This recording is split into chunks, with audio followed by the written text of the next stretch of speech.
Pour le médiateur, il est évident qu'il faut être formé, mais pour les acteurs, ceux qui sont prescripteurs ou accompagnateurs ou acteurs dans un processus de médiation, tels que les avocats, c'est important aussi.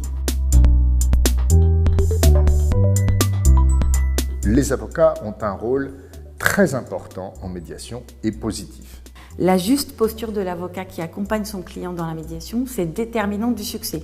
Pour qu'il soit une valeur ajoutée pour son client, il faut qu'il se forme. En même temps, on a un développement de la médiation important. Les entreprises recherchent de plus en plus des avocats formés à la médiation, puisqu'elles ont compris que c'est une valeur ajoutée supplémentaire. Lorsque ce sont des rapports essentiellement commerciaux, industriels, et dans lesquels un différend naît, les entreprises constatent très rapidement que la médiation, ça vaut la peine d'essayer, parce que si on peut résoudre rapidement et conserver du lien, mais alors oui, bien entendu. Le rôle positif, c'est d'abord de prescripteur, dire à son client, voilà, il y a un truc qui existe, ça s'appelle la médiation, je vais vous expliquer comment ça marche. Deuxièmement, une fois que la médiation est engagée, il a un rôle de protection.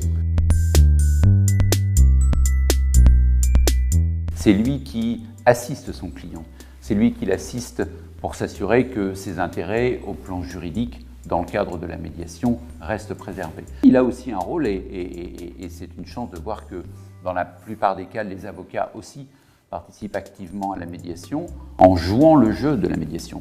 Le jeu de la médiation, le jeu de l'authenticité de la médiation. L'idée même de la médiation, c'est qu'il y a une confidentialité absolue. Donc on peut tout se dire, on peut tout proposer. Parmi les choses que l'avocat peut faire et doit faire, c'est laisser son client agir, réfléchir, proposer, accepter. Le cœur de la solution va venir des clients.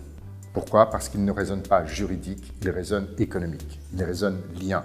Vous êtes libre, entièrement libre, de ce que vous êtes prêt à accepter, pas prêt à accepter, prêt à dire, pas prêt à dire. Aucune solution ne peut vous être imposée, c'est vous comme partie qui choisissez si oui ou non vous acceptez la solution qui se décide. Donc c'est ce qu'il y a de formidable dans la médiation, quand elle réussit, c'est que non seulement les parties ont réglé leur litige, mais elles sont contentes. Là où s'il y avait eu une décision d'un tiers, un juge, un arbitre, cette décision se serait imposée et vraisemblablement aurait mécontenté les deux parties.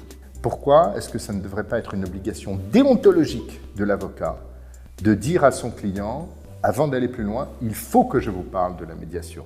Et puis le client décide ce qu'il veut, et puis l'avocat conseille ce qu'il veut. Un des avantages finalement de la médiation, et on pourrait presque dire le premier avantage de la médiation, c'est qu'en fait la médiation n'a aucun inconvénient.